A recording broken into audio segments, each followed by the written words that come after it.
Live, Bitcoin Liberty Live, episode 62. And we are OMG. lucky enough. We have the honorable, inestimable, lucky to have Robin Seyr here today with us, joining us on Bitcoin Liberty Live. And down the road, we're working together on a lot of stuff. Really happy to have you, Robin, and all the way from Vienna. Yeah. Thank No, you so much. Linz. I'm Isn't it? in Linz, actually. I'm in the forest. I literally, when I look out there, there's forests coming out, like really big trees. Yeah. You're so kind. Thank you so much. Yeah, I really appreciate you having me on. Oh, it's super cool, man. It's great to see you. And yeah, we're actually on time. Like shocking. I know in the past we're like, yeah, we try to do this at 10 a.m. on Saturdays, and then we get together around or later than 10, and we get to bullshitting for 10 minutes to a half an hour. And Yeah. it's like, we better go live, and it's nobody knows when we're going to be on. So we're aiming for, yes, Saturdays, 10 a.m. Pacific. We've been very like on Los Angeles time up until now. It's kind of like, when are you going to be there? Around 10, maybe 11, could be 12. Wait for us. Maybe. Yeah. I might not show up at all. So, just whatever, bro. Chill, man. We're worth waiting for. But people find us. Yeah. Right. Well, for what it's worth, people, some regulars, diehards have tuned in regular and wait for it or see us and they got a notification up or something. So Yeah. no, it's been good. Yeah, it's Been been over fun, a year man. now. Yeah, can you believe it? And, 62 episodes of us having our public Zoom call. In the That's States, awesome. it's like the big beautiful bill passed, and there's rumblings about Jerome Powell. Like there was something about Scott Bessent was actually asked, like, would you go for Fed chair? And he didn't say no. He didn't say no. He was basically like, it's a complicated job, and it needs this or that and the other, and we're all working on that. And it's like, imagine, however Jerome Powell rides on into the sunset, that imagine if it was a Scott Bessent, and possibly, like, would it be a dual role, head of Treasury and Fed? That hasn't happened since what, 1930 or something. Oh yeah, dude, it's so, the whole notion, like, I'm kind of surprised Powell survived the last Trump administration, because Trump was out there just calling that guy an asshole like daily, and so, and the thing is depending on which social media bubble you're in or which media bubble you're in, you can either go like Powell great or Powell evil, Yeah. and but just ostensibly, like on paper, that thing is supposed to be independent of political influence, but that doesn't change, Trump's bully pulpit, right? So, hey, what's up, Johnny? Good morning. Johnny's Guten back. Morgen. Hey, Welcome, check Johnny. it out. Man, does he know German or did he use ChatGPT? Guten Morgen. Yeah. Johnny, Ich verstehe kein Deutsch. Gesundheit. I don't know much at all. Well, I don't really know. I should say I don't know German. Johnny has a lot of skills he's described to us, so it seems like he knows. He may very well know German. But My family. I don't know the politics of America, but couldn't Trump just kick out Paul? How is the? I don't think he can just do that. No. The Fed chair is supposed to be independent and is not. The funny thing about it is, like, if you follow the Jekyll Island people, they go, "Oh, the Fed is like a private creation," da da da da, and somewhat true to that. It was originally funded privately, but it was a consortium, and it was a very much a stopgap sort of compromise solution for the problems that they had at the time, and that was a lot to do with like redeeming greenbacks and shit that came from the war, and they were still trying to figure out how to do that. And there were people talking about gold standards and pegging things and not doing this and doing this, and it was just a great big catastrophe. So they kind of came up with the Fed as a way to work around that. The Jekyll Island people say it was a secret cabal of lizard people that all met in secret to quietly dominate the world. I kind of go, well, yeah, if you just kind of ignore the entire history of the Fed, but that said, it ended up being like a bunch of lizard people that are controlling everything, So it kind of. I do think Woodrow Wilson was pretty compromised in his. Oh own yeah, way. well they're all compromised. Like, you don't get in that office by being like, keeping your nose clean and I cannot tell a lie, and yes, I did chop down the cherry tree. Like, those days are gone, dude. So it's that's a George Washington reference, if you were wondering, Robin. I But don't get these references. I struggle with that on a daily basis on my podcast. yeah. So it's hey, check it out. Johnny's native German speaker. Nice. But yeah, so to Not being answer your an Estonian. question, Robin, he can't just fire a guy. So he's got to go and like bully him publicly and shame him into leaving. And, Yeah, Woodrow Wilson, like he was from Princeton and had these connections and was basically like picked, like, hey, you're our guy.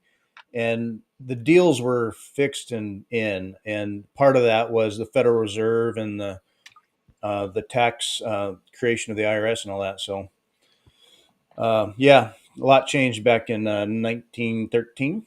oh yeah, it's good stuff. Ah, the Um, revolution in money. right. So Um, how about you, Robin? You just had George Bodine on your show, man. That guy is like the most interesting man ever to live, I think, isn't he? sounds like it. He is such an interesting guy, and the thing is, there's two factors basically to becoming the most interesting guy. You have to have an interesting life, which he has, and you have to speak also really good to make people understanding how interesting your life was. And he explains, and he's really in touch with the Bitcoin community. He's not just like talking about Bitcoin or it's going to do a million. He's also talking about like the importance of running a node, and he's talking about the importance of having self-custody and really pushing that.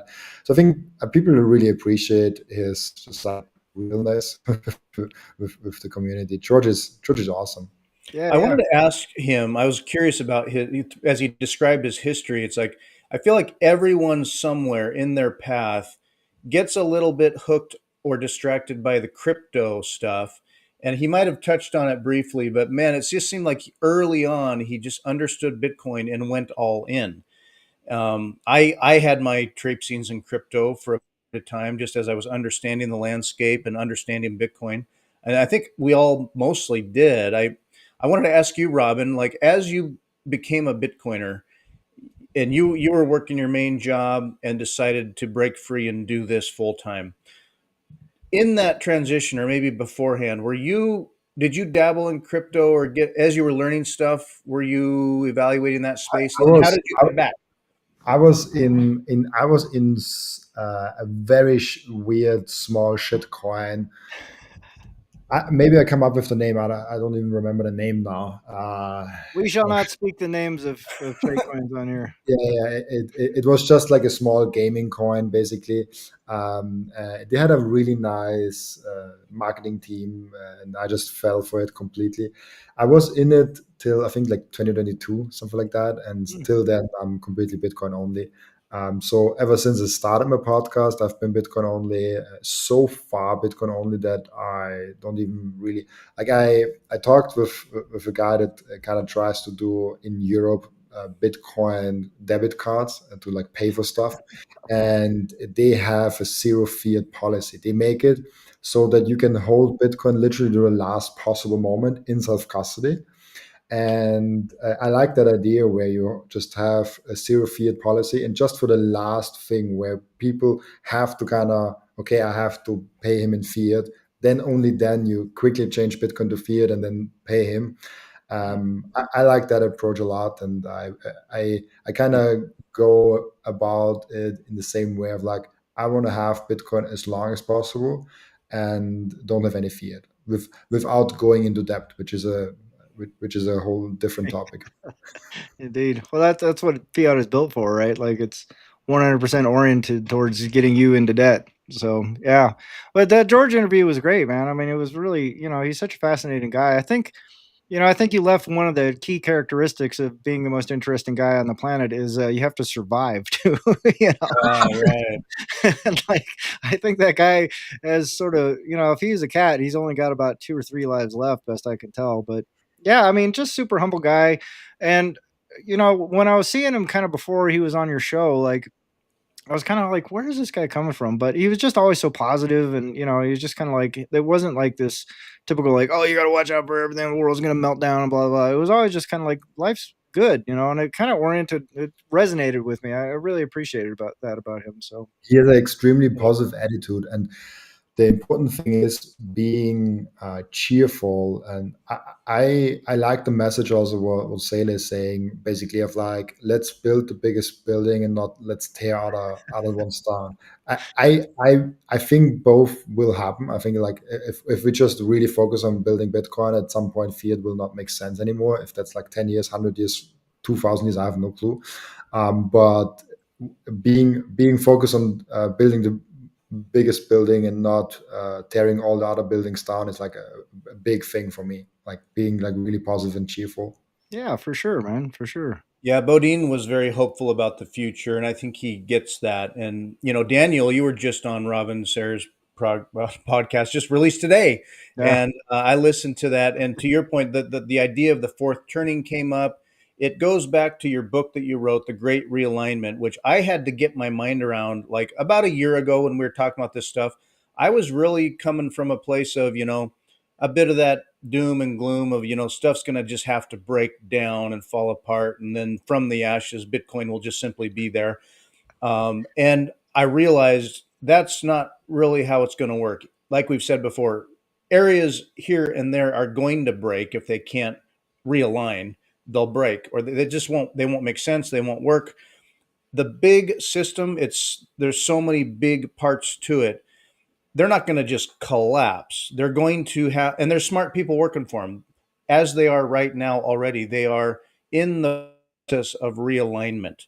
And it yeah, may just be getting off zero. It may be reorienting all of their financial service offerings and what that means to them. And then they're just changing their business model over time, basically.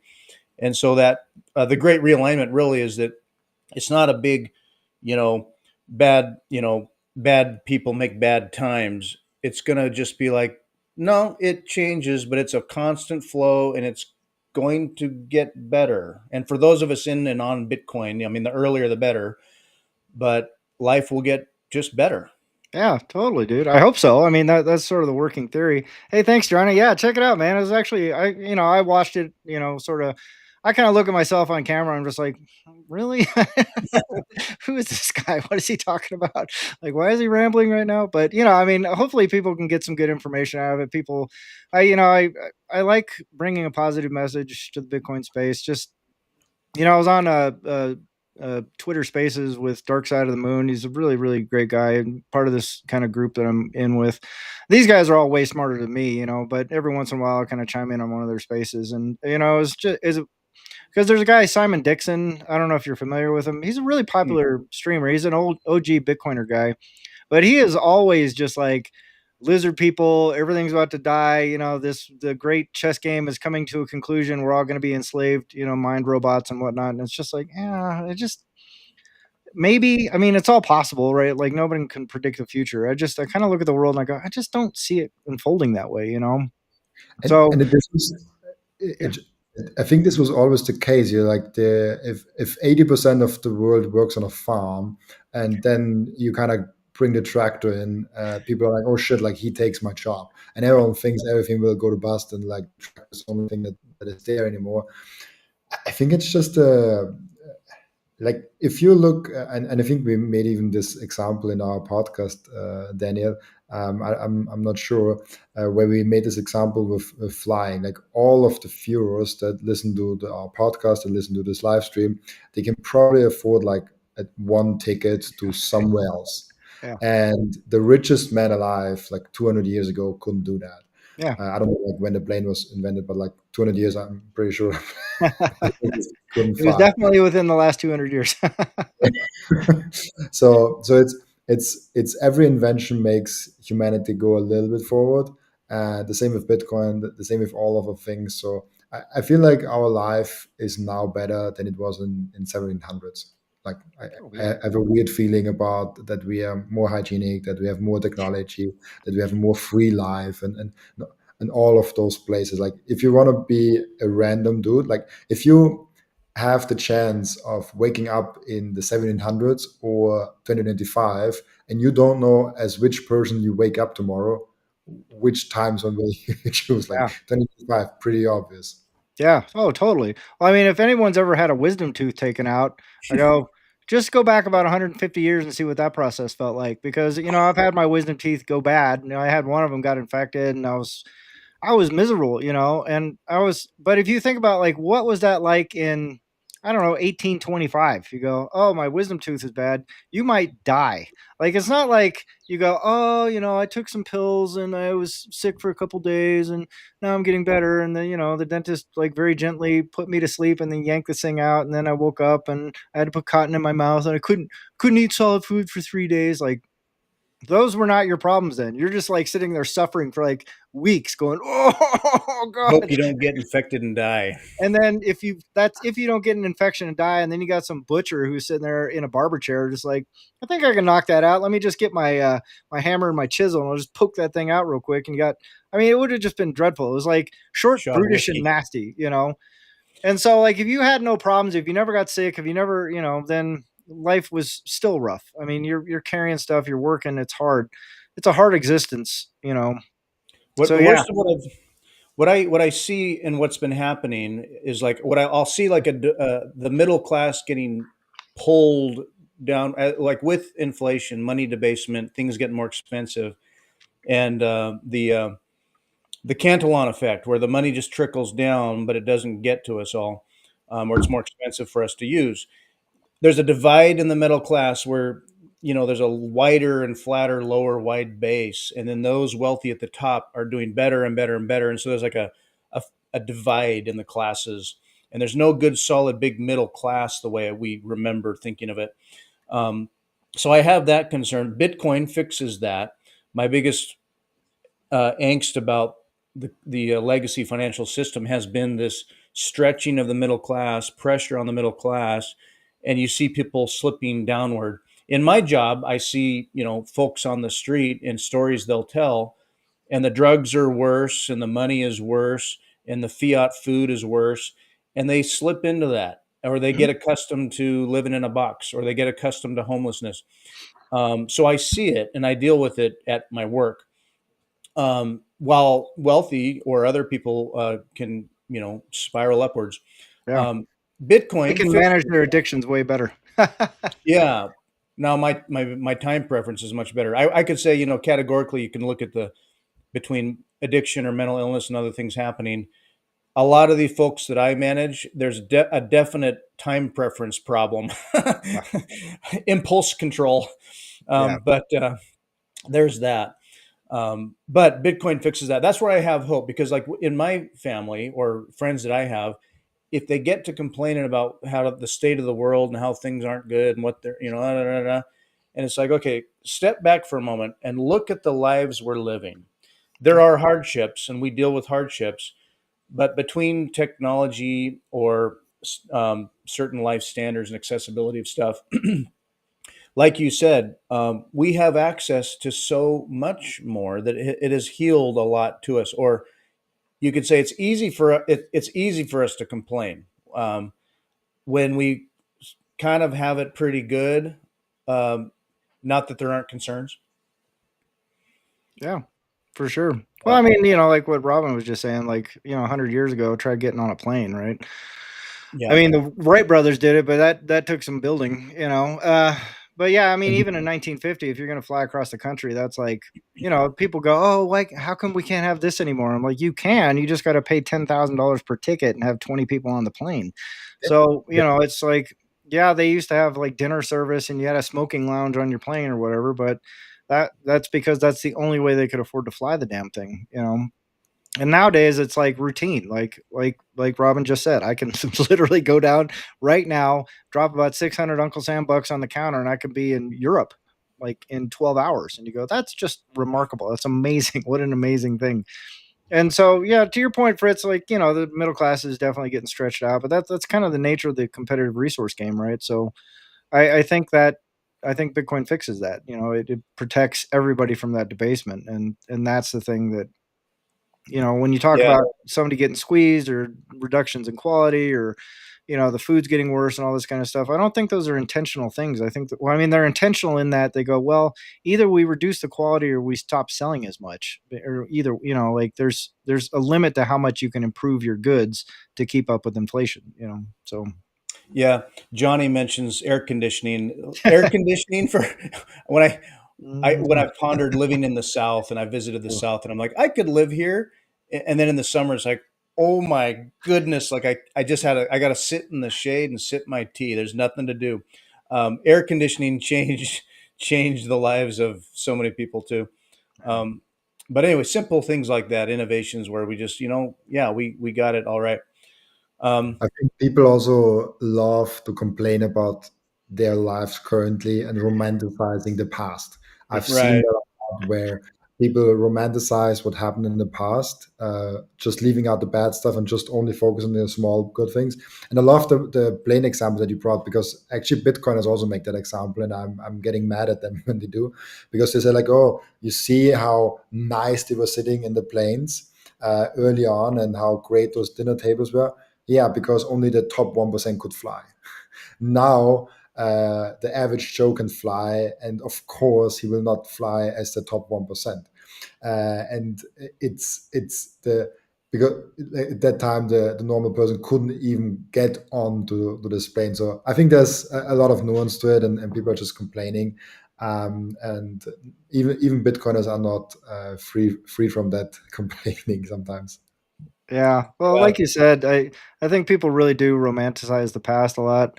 And there was a time there on my timeline where people were on my Twitter timeline, I should say, or my X timeline, where people were talking about how come we don't have construction like this anymore, and how come we don't have these great cathedrals and yada yada yada. I'm like, do you understand, a, like, most of the shitty buildings are gone, right? Like, it's not like they all built everything that was built back in 1650 was like this amazing palace. It's like people were living in shacks that were covered in animal hides, and those things rotted, and that's why they're not there anymore. So you don't get to walk down the street and look at all the rotten old crappy construction that was going on just to keep people out of the elements, and a dirt floor and rats running around and all this kind of stuff. But for the ones at the top of the hierarchy that got to build those amazing palaces, the thing that's unique about that time frame is labor was really, really, really, really cheap. Like, you could have 10,000 people working on your house and it would cost you the same as it would have to have 10 people working on your house today. The materials were really expensive. So the only people that could afford the materials were the ones that could go get marble and all this kind of stuff. And then they could find the labor for practically free to spend all kinds of time making that stuff look really great. So you go, well, why was the craftsmanship so great? Because people were living in just abject poverty for the most part. And so the people got elevated to a craftsman status, got to spend a lot of time working on crafting neat things for people that have lots and lots of resources. So if you're thinking about like pining for the days when, it's like, well, that if you want to go back to that time, that means 90% of you live in a hut where you go take a dump in a hole in the backyard, and you got rats running around and everything else. And then, people like Jeff Bezos get to have this amazing cathedral with this incredible craftsmanship. So it's like, let's like take a moment to pump the brakes and just pause and kind of go, yeah, the construction isn't as great as it was in some areas, but what we have is pretty solid, man. Like, there's a great big windstorm here in New Mexico the other day, and I was sitting in this nice little cozy house kind of going, huh, yeah, I am absolutely protected from those elements. This isn't like some sort of amazing architecture. This is just engineered stick frame, kind of crap American housing, but it works great. Like, I did not blow away in the wind. I did not get wrecked by a flash flood. So, yeah, I think everyone needs a little perspective sometimes.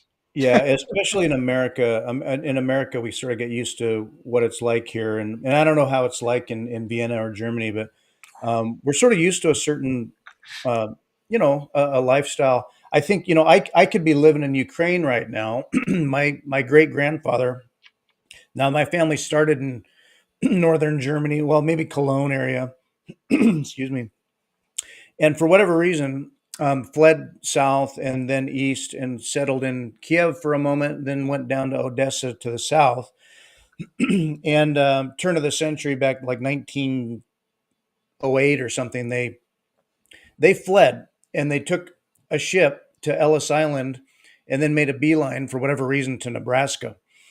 Now, for my great grandpa, I mean, their lives were probably, for whatever reason, like it was the Russian pogroms or whatever unrest was going on.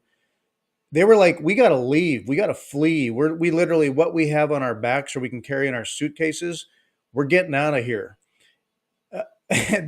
And so anyway, my family fled and then ended up hustling and struggling and working hard day by day as basically ranchers in Nebraska, and then ended up in Idaho, yada yada. Anyway, here I am in America, feeling like life has its challenges, but I cannot compare it to what my grandparents went through or my great grandparents went through to make basically the life that I can just sort of rest upon. So anyway, yeah, easy to romanticize, but that life was hard.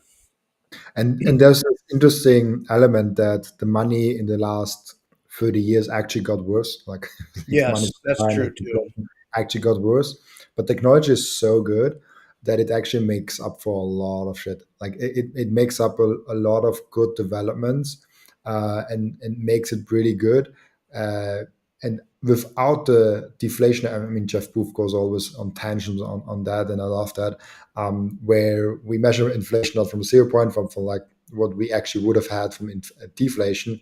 So for us to have even this inflation goal of 2% with expanding the money supply by like 7, 8, 9% means that we actually have a deflationary force maybe of like 10%, which even if we have now a sound money standard, if we only have Bitcoin and there's no inflationary force, means that our purchasing power still probably will gain 5%, maybe 6, 7%, maybe even like 10% in a good year, without even having any like investment or making any kind of doing like that. And that's really interesting for me of seeing technology being so good for society and making good for the things that money got kind of screwed up. Yeah, money's shifted everything since, yeah, for the last several decades. So Yeah. changed Well, the game there. that's such a great point, Robin, because, like, I see a lot of people. Like, I don't know if you guys saw that Toyota truck that was sort of making the rounds. Like, it's like a $12,000 truck. Inexpensive. And Yep. Mhm. yeah, it's super inexpensive, super great. And there was a ton of people that are coming on. Hey, what's up, Travis? What's up, fellow retards? Travis West, everybody. He's a good friend of ours, good supporter of the show. Yep. But that little Toyota truck was running around, and people were saying, like, how come we can't have trucks like this here in America? And how come, like, why is everything getting more expensive? And it's like, because of debasement, and it's really, unless you are Toyota, and they're a very unique company because just the entire Japanese corporate structure is very different than what we get here in the United States or in Europe mostly. So there's a lot of feedback and there's a continual push towards improvement, right? And efficiency and things like that. So they can come out and create something like that they just won't import here because it would put Ford out of business. So the theory goes. But if you look at what is happening with cars, is they keep packing them full of trinkets and gadgets and little like creature comforts, but those things are really, really cheap to produce in mass, right? You go like, how much does it cost to put like a little LED screen with a subscription to Sirius radio or whatever? That's nothing. It's trivial. Like they can package that on a phone for practically free. So but they can charge a premium for that because that's the only way they can keep up with margins because they're continually being debased. Every year their profit margins go down in real purchasing power because the Fed keeps debasing. So they keep putting cheaper and cheaper components into the car, which makes them wear out faster, which means they can sell more of them theoretically. But all of this is because they're pursuing a margin. They have to go, in order for us to stay in business, we have to keep a margin, some margin that makes sure we can pay everybody. So the only way they can do that is they either cut quality or they increase trinkets and ding dongs that they can, sell lots of, right? It's the same reason why you can buy like a 14-gallon Coke at McDonald's because the syrup costs them like a nickel, but they can charge you $4 or $5 for it. So they have these huge margins baked in to making you unhealthy and making it look like you're getting a deal. So if you buy a brand new BMW or a brand new Cadillac or whatever it is, they're going to fill it full of garbage to make it feel like you're getting a good deal. But all of that is in pursuit of protecting themselves from debasement. And that sort of ties into what you were talking about, Robin, with Bitcoin is like, if you're not getting debased, if you can go, okay, well, we're going to sweep X percentage of our profits into Bitcoin, and then Bitcoin grows faster than everything else, you go, oh, we don't have to debase anymore. We don't have to debase our own products, and we don't have to sell trinkets and ding dongs. We can sell higher quality. It's going to incentivize them to create higher quality vehicles because someone else is going to do it first. Someone else is going to come on and go, hey, I've got enough savings here. I can keep my company running. Let's make a better car than a Ford or a Chevy or whatever. And then people are going to start flocking to that because they go, hey, man, this thing is like really high quality. It's really well manufactured. It's got this great, these great features. Yeah, it doesn't have all the trinkets and ding dongs, but they can keep tacking that stuff on there. But if they make the core value proposition of the car better, then it gets better for everybody across the board, So, Yeah, and even like, you think of back in the day, it was like the dime store, and now it's the dollar store. And you'd say, well, that there's always all that stuff that's cheap. They source the cheapest plastic crap from or whatever they can get made cheap from China or whatever. And then they charge $1 for it, or they're stretched there, I think. But it's not that the value stayed the same. It's that the quality of the shit went down. You'll see it just steadily become, you get something from the dollar store, or maybe, this or that knickknack works fine. Other stuff, man, it's cheap. So yeah, it's all And garbage. there's a good once you get onto the life standard of Bitcoin, and I'm an interesting use case because all my life I've been investing, and since I'm 21 years old, I am basically on a Bitcoin standard. So basically, ever since my financial life started, I only know having Bitcoin.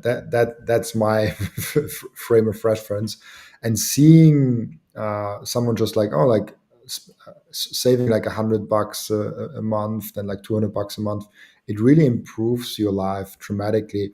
And the only reason I have my YouTube channel and all that right now is because I took the decision to actually go all in into this weird podcasting thing, and this like, hey, let's see if people listen to me when I put things out there last February. The only reason why I could do that was because I had Bitcoin in my savings, and I was like, I could live from my Bitcoin at least some months. Like I cannot live forever from them, but I need to make at some point again profits and revenue. But at least a little bit, I can do that. So it really empowers you, and people say like, oh, you can do that also with investing in general, you can do this with stocks. Yeah, of course. You can also probably pick stocks and can do those things. Yeah, you can also be a realtor and like have real estate investment, like, but the best way, the way that is for you, the best way, meaning you don't have to fix toilets and like pick stocks and be up in 1 in the morning and try to figure out what's the PE ratio of like Tesla right now, and also have the best performing asset at the same time. Like that's only Bitcoin. And it's so funny for me how, because I'm now with family again, and it really shifts your frame of reference. I was like always in this Bitcoin bubble, and you don't talk about the basics, and then you're like, oh shit, they still believe governments will ban Bitcoin. It's like, oh shit, yeah, like this actually still is a thing. yeah, I know Daniel's experienced this, and I did too. Where before, when you're watching prices and comparing things, and it's all this complicated stuff with stocks and crypto, and what's hustling left and right, and does it make sense, and how do you make sense of it? And when you make that shift to Bitcoin, there's like this relief of just like the science behind this economy is so much more straightforward and simple. Just like, oh, it's kind of a relief. I can just Yeah. focus on Bitcoin. Well, yeah. Daniel experienced that. Well, totally, dude. I mean, that's like what our grandparents had, right? Like they go, well, I saved $20 a week, and then I bought my house, and then I Just saved put it twenty in dollars a week, savings. and Yeah, yeah, I just mean, put they it in just lived off savings. savings, and it's like, oh, what a nice simple life. And that's what Bitcoin does for you. And I mean, people say it's volatile, and I go, the dollar's volatile. You just haven't realized that yet. But if you can just save, you go, that's the easiest, smartest, that's the most natural condition for human beings to be in. Like if you go down and talk to the Hazda tribe right now and you said, hey, you guys are going to have to move to Alaska, they go, oh, well, we need to change what we're doing. We can't just run down the hill and get some honey. We have to save some honey for next year, right? Like it's it's just the most natural condition for human beings. The first time they go through a winter where they're hungry, they go, hey, when we get all this food in the summer, maybe we should save some of it, right? Like Yeah. there's no like miracle, there's no rocket surgery to it. You just kind of go, oh yeah, like save some for later and then use that when you need it. And then when it's abundant again, you save some more. And that's what Bitcoin does, right? Yeah. And Just, yeah, I yeah. don't know if you saw this. Travis is like, hey, is Robin going to join us at Bitcoin Veteran Summit? Let's put him on the spot. I Daniel, are aiming for Nashville. I don't think so, It's but November. I will be on the Bitcoin Veterans Spaces or podcast next week, actually live. I think Oh, there's like cool. Cool. some space going on, and they invited me. I just saw the message, so I wanted to figure out when when I'm on, but I haven't put it in my calendar. I think it's like 15th or 16th of July. I will be on the space, so yeah, it Oh, will that's be fun. awesome. I like the guys from there. I think I had like 2 or 3 of them already on my podcast. Um, Awesome. and yeah, they're awesome. But I don't know, like Bitcoin Veterans Summit is like a conference, like the It's at Bitcoin. the Bitcoin Park. Yeah. It's a smaller size, but conference get together, meet and greet. Yeah, yeah. Well, we'll try and bribe you offline. We'll see if we Travis, can fly out to Nashville. yeah, Travis is part of Bitcoin Veterans on Yeah, there actively and helping out with that conference. So yeah. that'll be good. A little I wanted to meetup ask or you, whatever it is. Yeah. Robin, when you transitioned into Bitcoin and were learning about it and then went all in with your podcast, uh, do you still face a lot of flack or FUD from family, friends? Like it kind of blew my mind. There was a prominent podcaster who's been doing it for years, and he still deals with the misunderstood questions of like, "You're still doing that?" Like, uh, uh, you're how's your coin doing? What is that still a thing? And it's like, are you kidding me? This is a huge podcast that's been going for years. Yes, it's good. Do you deal with that? I have an advantage that I'm young, and people excuse things when you're doing young because they don't take it seriously anyways. So they're like, oh, he's doing his like social media phase, and he will later get into a real company. Like not from my father and my mother, like they really understand it and they're really supporting it. But I'm talking about the grander scheme of like the bigger family. There are like a few here and there that actually understand what I'm doing and really also support it.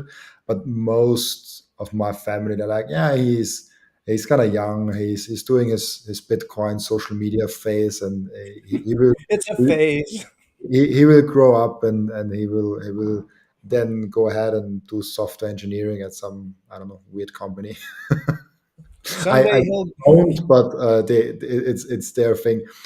So yeah, definitely, because like I live in a very traditional family, and even being a podcaster or being even like being a public speaker in general, they look at like a little bit weird. Like, what are you really doing? You don't do anything with your hands, so you don't really do anything for society.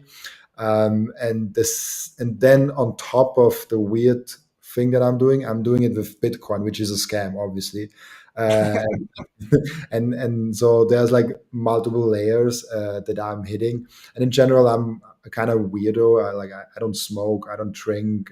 I go at like 8 p.m. to bed. And like in general, I'm very not unnormal to compare to my peer group that like is in university, drinks all day long, like goes to beach volleyball courses, like does all those weird things. And I'm working with American companies. I'm doing podcasts. I go on conferences. I'm in Las Vegas. Like, what is he really doing? And like the main thing, which is really interesting, which comes up now more often, like who sponsors you? Like not sponsoring on the podcast, but like who's paying for all of that?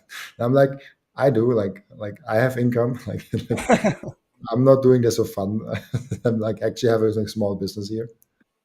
Yeah, having to explain it. And I think it's the job of moms to always worry. And even when you're a full grown adult or you're doing very well, it's always like, well, but honey, what about, just kind of whatever. Are you taking care of yourself? Are you eating right? And when there's nothing to worry about, there has to be something. I get some of that. I have an interesting story. My mom, first of all, like she fully supports me. Like she. Good.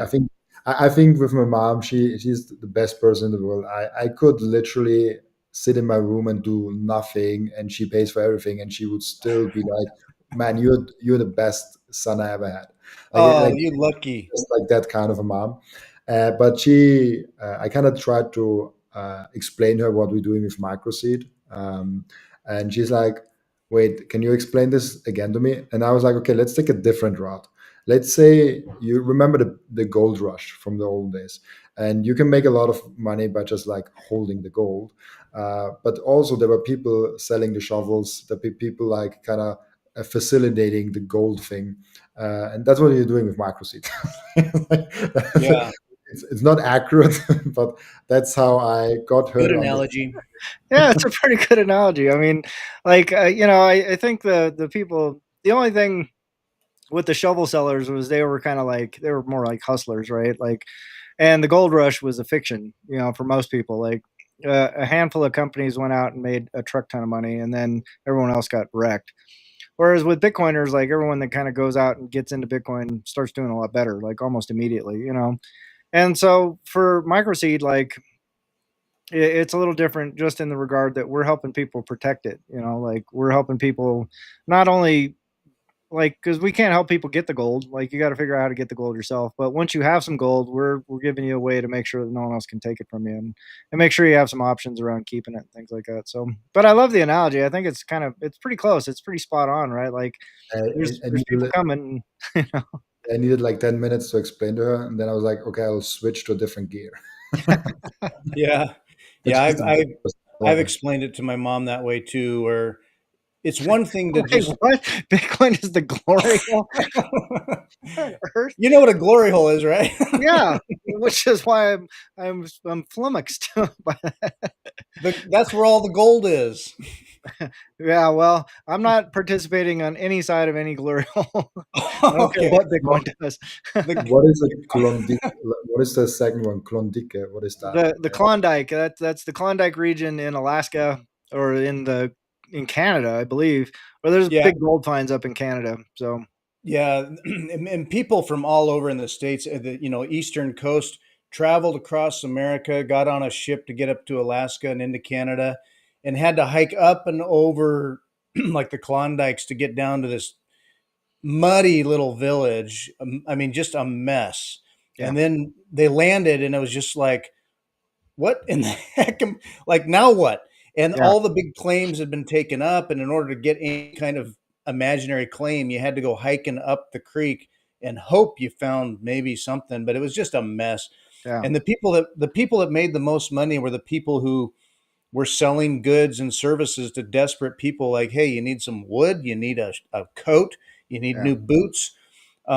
Which brings us to microseed being a tool, expanding upon the space, adding to um, tangible goods that people can use to make their self custody even better and more secure. And it's the very best tool. Daniel's invention came up with the idea, did all the proof of work, um, all of your seed phrase on one little washer. And you can crank it out in 15, 20 minutes in my yeah, experience. and So and you don't need to use a glory hole at all. no glory holes needed. I'll never, like where did the Bitcoin glory hole for Christ's sake? I It's a love that. mining term. I Hey, I love that. saw Travis said he was shooting. What are you shooting today, Travis? You still there? No, the second day of Bitcoin Veterans is a shoot on the range. Oh, second day. Oh, yeah. Yeah, we got to get you out, Robin. You ever shot a gun? I I never shot a gun. I never. I mean, if Bitcoin you veterans, baby. Glock. I shot like an arrow. Like, Oh, does this count? oh yeah. Why not? That's close enough. It's the precursor. That's the what do they call that? The gateway drug. Get a little archery going, and then next thing you know, pew pew seems a lot more fun. Archery is really fun. Like there's a lot of like archery going on in Austria. You can basically do it in all small cities and all small like villages. They put it in the forest, like those small fake animals, and you just like shoot at them. But I was just saying, it's funny that we talked about glory hole before, about then the new all-time high that we reached this week. Oh my God. Glory hole's a mining term that It is when not you a mining term. What are you talking about, it's man? That been is, co-opted. It's been co-opted by other industries. yeah, Okay, I won't use that term. yeah, we gotta can we? There's someone gonna edit this, right? We can edit. Like, can we just I block don't that out or something? I don't think it's flagged. I think I don't know. We'll find out. We get an It's an age restriction analogy. on our stupid Bitcoin We'll find out, I guess. for Fritz's glory hole. Oh my God. Should we talk about MicroSeed more? About No. Daniel? Do you want to talk about making it, or are you interested in Yeah, sharing I more mean, about? like, I'm not much for shilling stuff, generally speaking. Like, I think, if you want to go check it out, I highly recommend it. There's a ton of opportunity, or there's a ton of tools out there you can use to sort of secure your seed phrase. But if you're new to Bitcoin, you're watching this. The thing is, like, Bitcoin is a bearer instrument, right? So it's just like, I don't know if any of you familiar with like bearer bonds, but back in the day, like if you go watch the movie Heat, right, where they have the big shootout, the thing they're robbing in the first thing is a armored truck full of bearer bonds.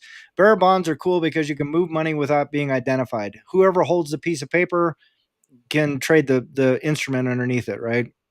So it's a great way if you're like a drug dealer to move a bunch of money around. If you're a corporate guy that's trying to avoid taxes, it's a great way to move money around. And so Bitcoin is a similar thing. It's like whoever holds the keys holds the instrument. So if you have your seed phrase and someone gets a hold of it, they are now just as much an owner of that Bitcoin as you are. And whoever gets there first wins. So one of the big things, one of the big kind of obstructions to self custody is you have to have a way to protect your seed phrase. And when people start thinking about it, then you kind of go down a rabbit hole. It goes like, oh, okay, well, if I have it on a piece of paper, where do I hide the piece of paper? And if I hide it there, what happens if there's a fire? What happens if there's a flood? What happens if this? What happens if that? What happens if the paper fades or this or that? The other thing, my wife accidentally throws it away. So what should I do next? And so the iterations of this, there's a guy, Jameson Lopp, who, depending on what your take on Bitcoin and who he is, he's either the worst human alive or a brilliant thinker. I don't know. I feel mixed about him, but I mean, I think he's I think he's done a lot for the space, and I've never poo-poo the guy.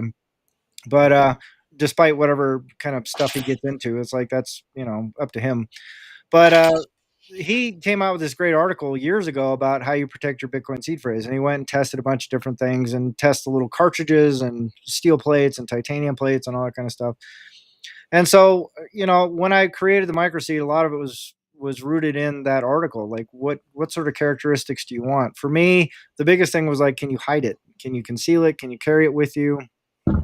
Because this still gives you the same fire protection, water, flood, all that kind of stuff.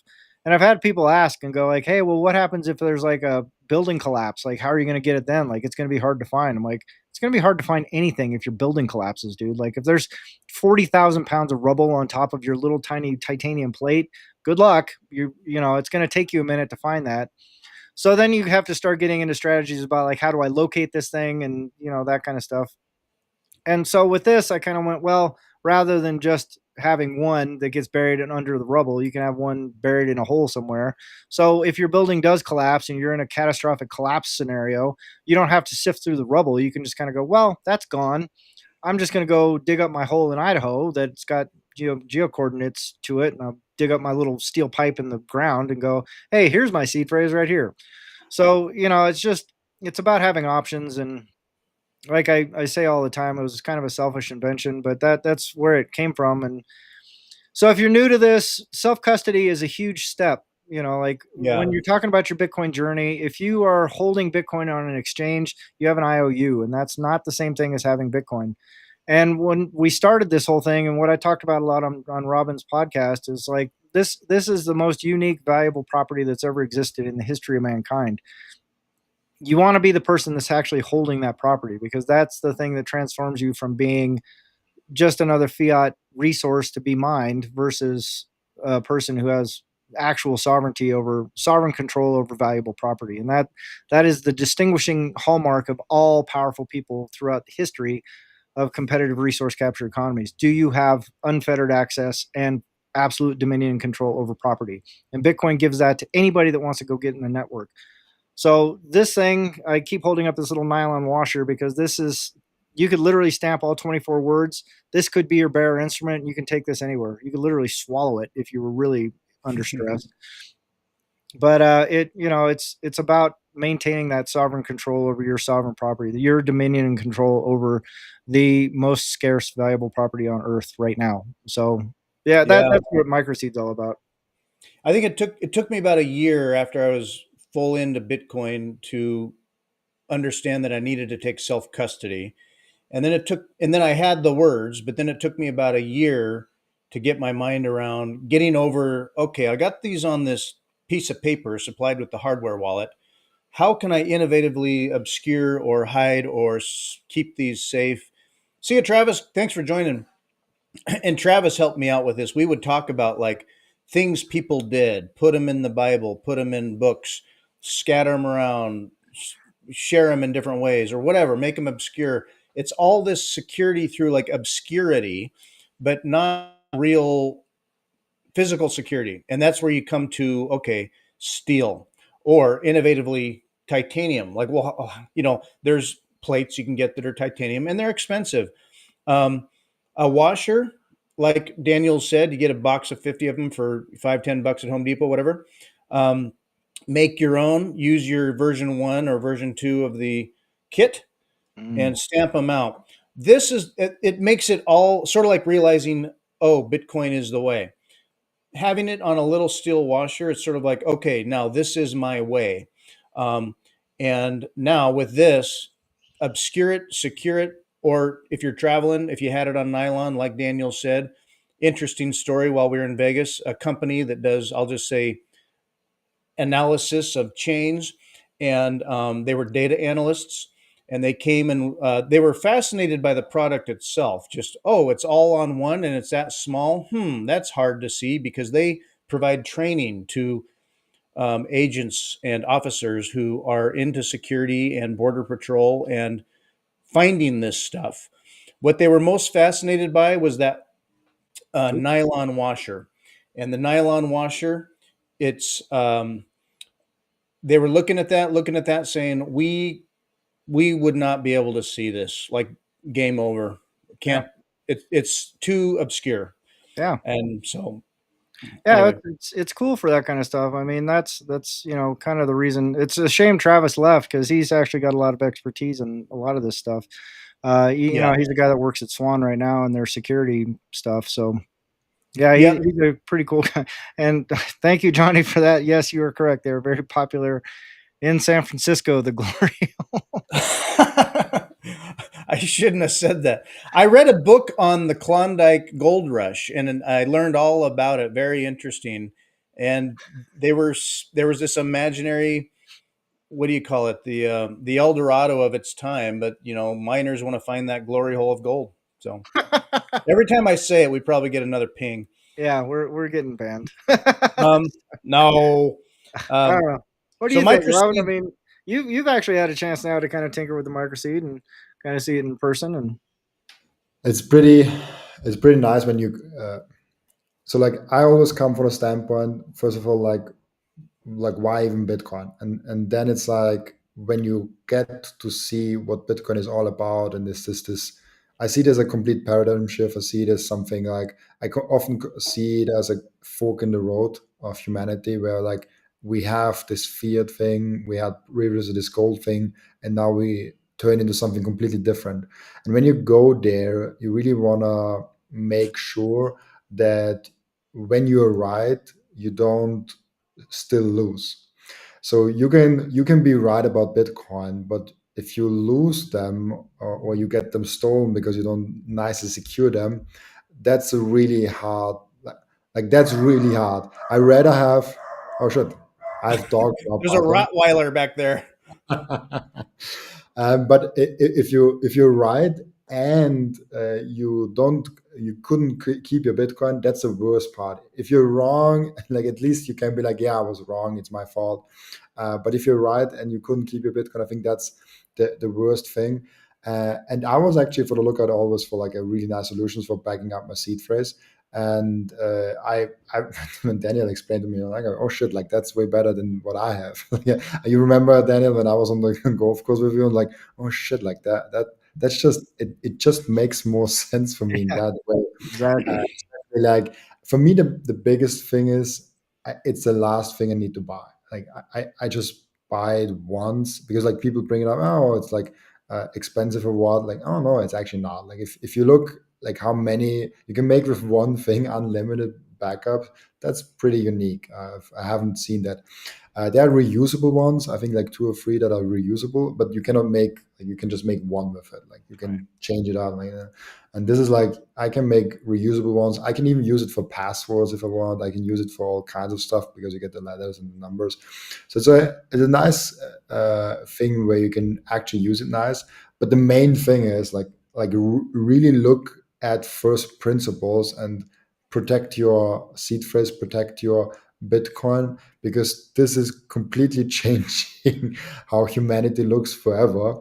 And if you see that so early on and you're right here, you don't want to mess this up just because you lose your Bitcoin. That will be you will fall into depressions if you have that kind of Oh story. yeah, life, Yeah. life. Yeah, boating accident, life crisis.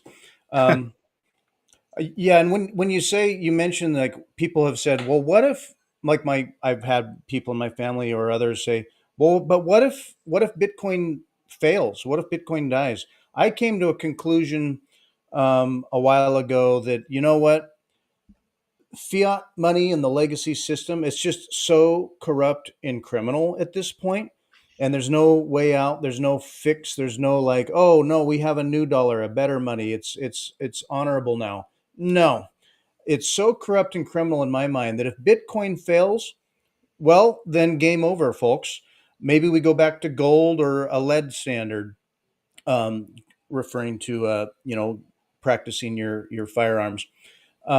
If so, it's like if Bitcoin fails, well, then game over. Now Bitcoin won't fail, and there's some explanation about how why that is. But yeah, no, to be all in Bitcoin, it's kind of like, well, but honey, what if it doesn't work out? That's a big scenario, and Yeah. if we go there, well, then game over. We're not exactly having this conversation about um, if Bitcoin fails, well, then the whole system has failed at some level. That it's the book The Mandibles. If you ever read The Mandibles, Matt Odell brings that up. But yeah, it's like game over. Maybe gold, but maybe lead actually. So Well, I think it's, I mean, I'm not quite as much of a doomer on that scenario. Like if Bitcoin, because there is Bitcoin, it's not guaranteed that Bitcoin lasts, right? Like, and Jeff Booth always hedges everything by saying as long as it stays decentralized and secure. And I always hedge that as well. As long as Bitcoin stays decentralized and secure, then things are going to get better, like 100%. But in terms of if Bitcoin got co-opted somehow, if it did collapse, if it did stop working, if there was some quantum bug they figured out or blah, blah, blah, whatever, whatever sort of very remote but possible scenarios play out, I go, the what I think happens is you just get a lot more addiction, right? Like rather than your life improving, like if Bitcoin went away tomorrow, I'd probably just go, well, I'm just gonna like invest all my time in drinking, and playing golf and just being a bum. Because the world becomes very intolerable at that point for someone like me. I go, I'm a thoughtful person. I like saving. I like being able to, plan for the future. And if people remove that from you, then it's the difference between being like a free range chicken and being a chicken in a cage. And if you're the chicken that's like boxed up and you can't move and your whole existence is to either lay eggs or get fat so you can make meat, that's kind of what the fiat world feels like to me. And that's where it's kind of going, is like everyone's just going to be penned up and only as valuable as whatever they can squeeze out of you. But fiat for most people on a Bitcoin standard, I think is more like the free range chicken. Like you get to go out and peck the ground, and kind of things aren't that bad if you're the Bitcoin chicken. But being a fiat chicken sucks. So I'm kind of hoping for the free range, thing for most people in the world. And for the few that actually hold it and have self custody and things like that, they get to be the people farming the chickens. So it's a different kind of way of looking at things, and maybe it's a little more dystopian than people let on to, but that's kind of where I'm at with it all. I I think alcoholism would be the next. Not a bad way to go out. Yeah, Uh, I'll just on drink myself to death. Yeah, on X, I'd posted something about, okay, like that even Elon couldn't pierce the deep state apparently with the money problems, and maybe he gave it a valiant effort, and now he's angst ridden over Trump and everything going on lately about say the government or Trump stuff, um, and that Elon couldn't pierce it and has backed out and said, well, we just got to crank the economy. Um, and you had, if you don't mind me saying your response and stuff, that basically, so like Elon is one of the farmers in this world. We're living on an animal farm, say, and that like when I say the term deep state, sort of like you just say, well, there's an oligarchy of farmers. The deep state are farmers. Elon is one farmer, and the deep state has sheep. Elon has his sheep. We're like sort of like sheep, with the escape hatch of Bitcoin empowering us to now be players in the game and not just the resource or the product. Um, and then you mentioned, so some farmers make the sheep better off. Some farmers make the sheep worse off. All farmers claim the former, and all farmers do the latter eventually, which we see play out often. In my mind, like this is like the beginning of, say, another book. It's a deep topic. Your concept of the players in this game. So number one, what the game is, the competitive resource capture game, which you described on Robin's podcast that dropped earlier. There's this competitive resource capture game. There's farmers and players in this game, and a lot of the rest of us are either kind of hustling resources or observers, or just NPCs oblivious to it all. To me, it sounds like the beginnings of another book that could be written. Oh, thank you. Well, I mean, I got to bore Robin with this topic for a better part of an hour and a half. I'd welcome anybody to go check out that podcast. I mean, Robin is super gracious to have me on, and we got into a nice discussion about it. Me and Robin, oddly enough, were talking about Elon Musk on the train, and on the train ride from Vienna to Prague. And also thank you, Robin, for just an amazing, tour around Vienna. Like what a beautiful city and just what an amazing thing. And, I would also say that Vienna and Prague and all these beautiful European cities are also a tribute to fiat. Like those are all built on fiat. They're not built on, anything but fiat. So fiat rails have done some amazing good things. And it's also brought some ruin to a lot of people as well. So, but in terms of like the farming analogy and things like that, like it is kind of dystopian, but it also aligns better, I think, with just historical reality, right? And the historical reality since agriculture, just to sum it really quickly, is people compete to control resources. Prior to agriculture, people didn't compete for resources. They would occasionally, like someone might go to a water hole and go like, hey, we kind of like this water hole. We're going to make it so no one else can come to this water hole. They'd fight over the water hole. People would get hurt on both sides and they go, it wasn't really worth it to fight over the water hole, and then they'd go back to just sharing the resource. And so like all these sort of like tribal groups throughout the world, they generally don't possess things that are like, they don't go, well, this is our land, that's your land. It's not until you start putting down roots and planting crops and herding animals that you go, well, we have to have this now because this is what we're using to do XYZ, which makes it vulnerable to capture. The second you have a herd of goats, someone might want to come along and take one of those goats from you, right? But if you are just hunting shared goats, then it kind of doesn't matter. So the dawn of agriculture brought on the competitive resource capture game, and we've been playing that game ever since. And this is like the late stage version of that game. There are people, the more resources you command and control, the stronger a player you are in the game. And the critical point of my whole theory is that there are no rules to the game of competitive resource capture. If you can come up with a way to capture resources, that's a valid way to play the game, regardless of what anybody thinks, regardless of what someone writes on a piece of paper. If you can find a way to capture resources, that's the way to play the game. And because of the complexity involved in a game with no rules, the strategies to acquire resources become very complex. But the thing about Bitcoin that's so unique is it creates a rule that can't be violated in the middle of this resource capture game. So that's the thing that makes it change. Like whether or not a pleb becomes a player in the game of resource capture depends on whether or not the pleb wants to go out and try and capture more resources. But the pleb will own a resource that is valuable, that everybody wants, but they can't be stolen from them. Someone can't come bonk you on the head and take it. And it's a huge change in the way people have to play this game. And if that becomes the most valuable resource on planet Earth, then the people that want to come and control more of that resource have to do it differently. They have to approach the game in a completely different way.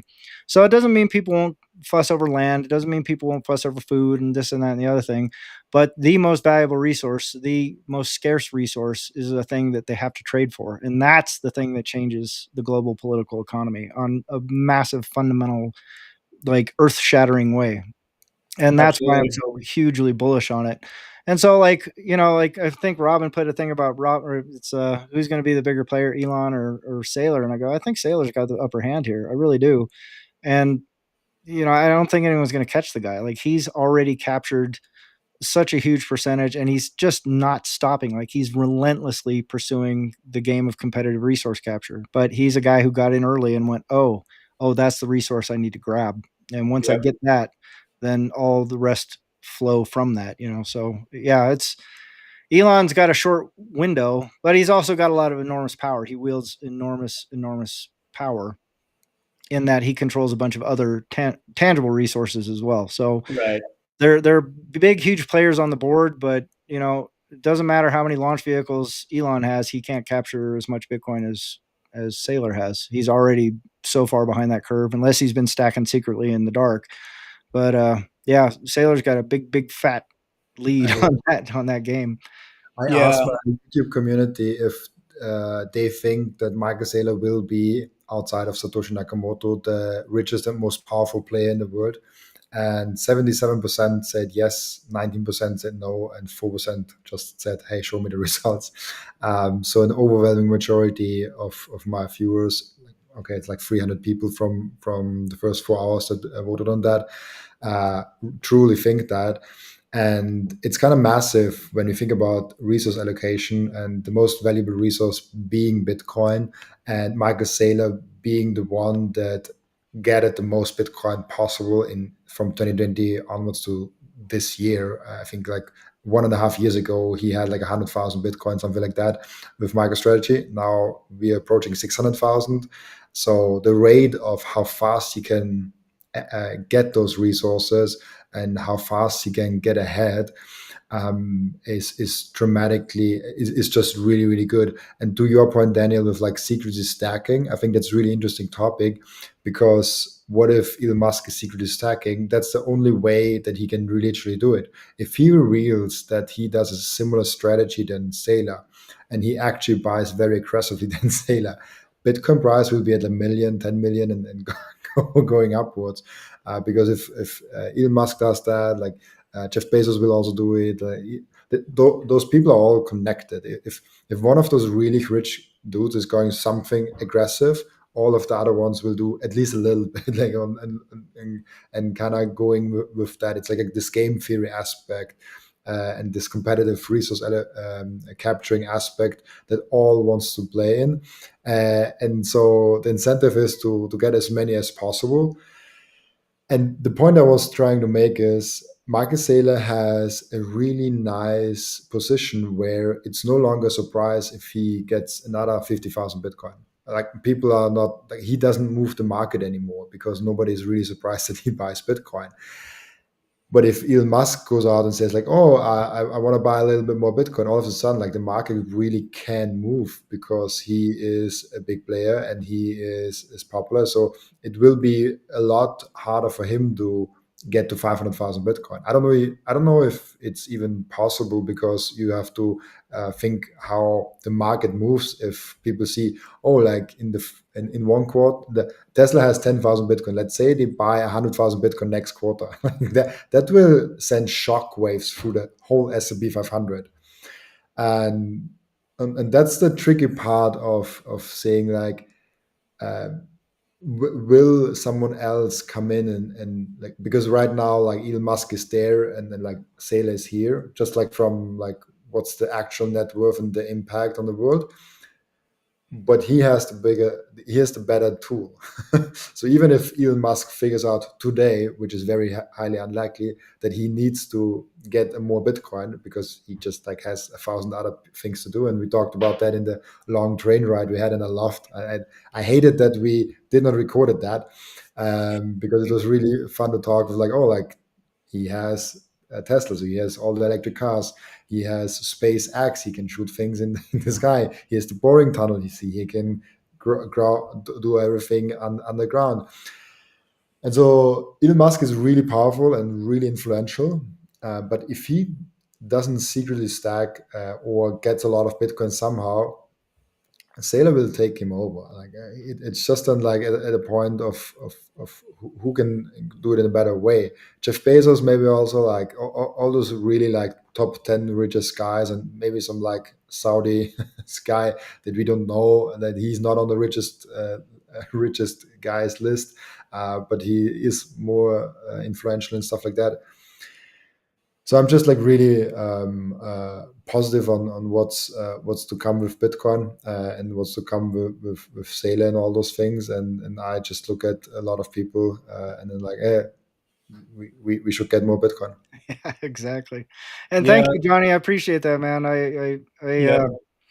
I just love that you've been around for so long, and you always have a funny take, and I like the glory hole capture theory. That's pretty fun.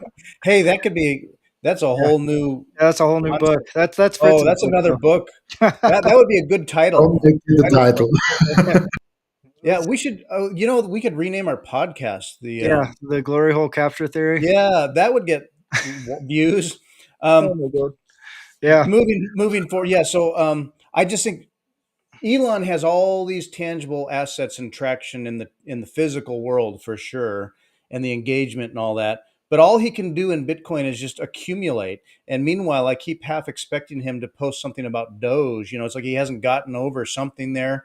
I think he's in transformation, but it's just like, Elon, come on, just go all in. Do you not see it yet? You got to let go of your ego. It's like the bigger the ego, the slower you are to let go and just get Bitcoin, I think sometimes.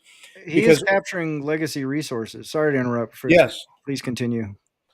Yes. Whereas Saylor has built all these financial mechanisms and derivations and systems that are just churning Bitcoin through our financial world, which is trickling out into companies and other companies or funds looking at that going, well, he was first and he didn't die. Let's do more of that. So it's a huge impact. Saylor orange pilled me years ago when he just equated Bitcoin and the science of those economics to like the laws of thermodynamics, and that Bitcoin is stored energy and a new innovation unlike anything else. And that's when I had my first kind of big aha moment with it. And when on your podcast earlier today, with it released with Daniel on Robin's site, you talked about comparing it to like other inventions of the world. When you compare it to like the invention of fire, the invention of the wheel, you can say Bitcoin is even better. Like what? How? Okay, so if you have a fire, someone can come in and put it out or take it from you. If you have the wheel, somebody can break it or take it from you. The thing about Bitcoin is like it can't be taken from you. That's the huge innovation here. It's different than any other asset that's ever existed in that regard. Exactly. And you actually hit something like so squarely on the head. It's pretty remarkable in just how profound this statement is. The only way Elon Musk can catch up is to go buy Bitcoin. He just has to buy it at this point. Well, but think about what that means, right? Like you go, if Michael Saylor were stacking gold right now, you go, the only thing Elon Musk can do is, almost unlimited things. He could send a few dozen of his intercontinental ballistic missiles towards Saylor's house and go, hey, you better give me that gold or I'm going to blow it into dust. I might not get it, but you don't get it either, buddy. Can't do that with Bitcoin. The only way the most powerful man, arguably, on planet Earth right now, the guy that has a constellation of satellites surrounding the Earth, is deeply embedded in the military industrial complex, is deeply embedded in telecommunications, is deeply embedded in light and heavy industry, and is deeply embedded in infrastructure. The only way he can get Bitcoin is to go buy some, Yeah. just like you, just like me. And No, that it's like, is why Bitcoin is such a huge game changer here. Because it's true yeah, of everybody, every powerful person on planet Earth, when they turn around and look and they go, oh, wait a minute. Oh, how can I get more of this? Well, you better pony up some money, buddy. And you might want to get rid of some of those other ding dong assets you have, like all that land that you're holding uselessly.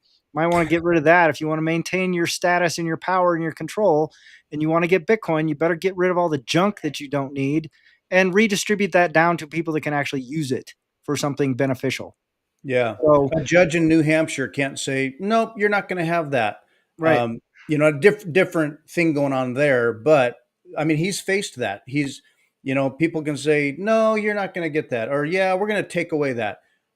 Not if it's Bitcoin. right. But the only way he can get it, the most powerful person, the weakest person on planet Earth has to get Bitcoin the exact same way. That's why it's a big change in the global political economy. And that's why Saylor is so ahead of the curve in terms of if you buy into the idea that this is a competitive resource capture economy, which I think I can establish is a pretty robust theory, then the guy who's capturing the most resources right now by a mile as a single holder is Michael Saylor. So you go, who's going to win the game of competitive resource capture? The guy who has the most resources. And that, so yeah, it's a big deal, man. Like, I mean, there is also Larry Fink that doesn't hold themselves, but they are holding it for the clients, which in Bitcoin terms is holding it. Like exactly. they are owning it. I mean, they don't hold it themselves. I mean, Coinbase, as far as I know, holds most of the coins. Yeah. Uh, but it's interesting because when we look at Elon Musk and a lot of people screaming at him and saying like, oh, like why doesn't he get Bitcoin? But he, from all the people in his level, he gets it the most. Like when we look to Jeff Bezos and Bill Gates and Warren Buffett and all those kind of fiat legacy resource capture guys, he's still the only company in the S&P 500 that has Bitcoin on the balance sheet. He's still like he's one of the people that found it a little bit, and this is really really important to note because he has so much other things to do. Like he is sending rockets, like he's digging tunnels, like he's doing electric cars. Now he wanted to completely overthrow the American government and try to control the budget, which was an impossible thing from the begin with, I think. So here's a lot to think about, a lot of things kind of cooking, and then to have something completely new coming up with like this annoying Bitcoin maxis on Bitcoin Twitter saying that he should have fun staying poor. I think it's just something that just like scratches his ick a little bit. He completely underestimates it, but at least he gets it. I don't see Mark Zuckerberg doing anything. I don't see Bill Gates doing anything, Jeff Bezos anything. And from that point of view, like I give him a lot of kudos for that actually, because at least he gets it a little bit. Of course, he has his shitcoin things going on, and he has his Doge things going on. But he only bought Bitcoin with Tesla, and I always am a big fan of watch what they do and not what they say. And he never bought any Dogecoin with Tesla, and that's a pretty big thing. Yeah, that's true. Daniel, I mean, as we ponder this resource capture theory, and I love it, it makes me think of the game of Survivor, on TV and sort of that. It's a different kind of a set of rules there, but on I think it was season 2 of the American Survivor when it was still kind of new, and at the end, the last episode where they awarded the winner and all that stuff. At the very end, right before the credits, Jeff Probst said, if you like Survivor or thinking of being a player on Survivor, read John Forbes Nash's game theory and the Nash equilibrium. I don't know if you're aware of him or not. I started to read about him a little bit. That movie with I can't remember the actor's Beautiful name. Mind. Yeah. A Beautiful Mind. That's about John Nash, and he managed mental health issues, but he did game theory on basically when there's a limited resource game and you have a number of players, they all have their strategies, and people shift around to get what they can, best they can. And at some point, that movement of pieces enters a kind of an equilibrium, the Nash equilibrium, which is just an interesting theory about this game theory on finite resource. Anyway, Yeah. something to ponder. Well, I mean, in terms of game theoretic things, like there are, it's not a perfect theory either in terms of, like game theory itself is not a perfect theory. There are no perfect theories, right? And it also somewhat applies to like if you talk about a global competitive resource capture game, right? Like you can kind of see how that plays and why it plays and how it plays throughout the ages. And one of the things I'm always fond of saying is like all isms are a means or a lever to try and capture more resources, right? So, like Robin just brought up, like Elon Musk is now trying to create a political party in America. You go, well, what lever are you pulling right there? But there's only 4 levers for every human being on planet Earth. There's community, there's sociality, being sociable, there's individuality, and then there's spirituality. And so those are the 4 levers that people have always been pulling since the dawn of competitive resource capture. Spirituality won for a long time, but you can kind of see that regionally, right? Like in the West, Europe, and the United States in particular, they pull the levers of individuality. In the East, they pull communal levers. In the Middle East, they pull spiritual levers. And then in some other areas, and it's not they just pull that one lever; they pull some combination of those levers. But those are all the things that they use to manipulate and move. Like just like a herdsman drives cattle. Those are the levers they use. The behavioral levers that the game players use to get us to be a resource devoted to one lever puller versus another. But, so what lever is Elon pulling because he's pulling on the individualism lever, and he's pulling on the same lever that, that founded America basically. But it's also, depending on how cynical you are, you go, well, he's also pulling a lever to try and capture more resources. He's trying to get more resources to come under his banner than someone else's banner. So, and not that that's necessarily nefarious. You can have benevolent, benign leaders that have your best interests, but all power corrupts, and absolute power corrupts absolutely. And so there will come a threshold unless that guy manages to merge himself with his robots and become a, something bigger than human. He's susceptible to the same influences. So I don't know, Farmers do the latter eventually. all farmers do the latter eventually. Exactly. Hey, you guys have been absolutely awesome. Yeah. Hour and 20 minutes. We're kind of an hour in, so I don't want to keep Robin here. You've been very great with your time. I really appreciate you coming on. Love it. Yeah. I will drop in more often now. I think as much as you want me, guys. Yeah, as often as you want to show up, man. You. We love having you on. And you bring such a great take to everything, and just great energy, and and just really grateful for what you do for the Bitcoin community, man. I mean, you've given a lot of voice to a lot of really, really super interesting people over the last year and a half. Oh, Daniel may have here. Oh, am I cutting Are you out? back? There you go. I don't know. There you Everybody's kind of. We had a little internet fart, but Robin, I'm continually impressed with the work you do and your work ethic and just your drive and your motivation. And so it's great to be kind of like working together on stuff. And but yeah, I mean, like you're doing a really good thing. You're helping people learn about Bitcoin, and you're also getting to learn a lot about Bitcoin yourself. And the more we can spread this, the better. I mean, that's the ultimate goal of everybody should be to get as many people to be sovereign property holders as possible, and and trade with each other and use the stuff, but get people on board with the idea that like, hey, we don't have to be farmed, and if we are going to be farmed, we can control the conditions a lot better. We can be free range chickens, not yes, not caged chickens. There's a hole in the fence. Got to just walk through it. Yeah.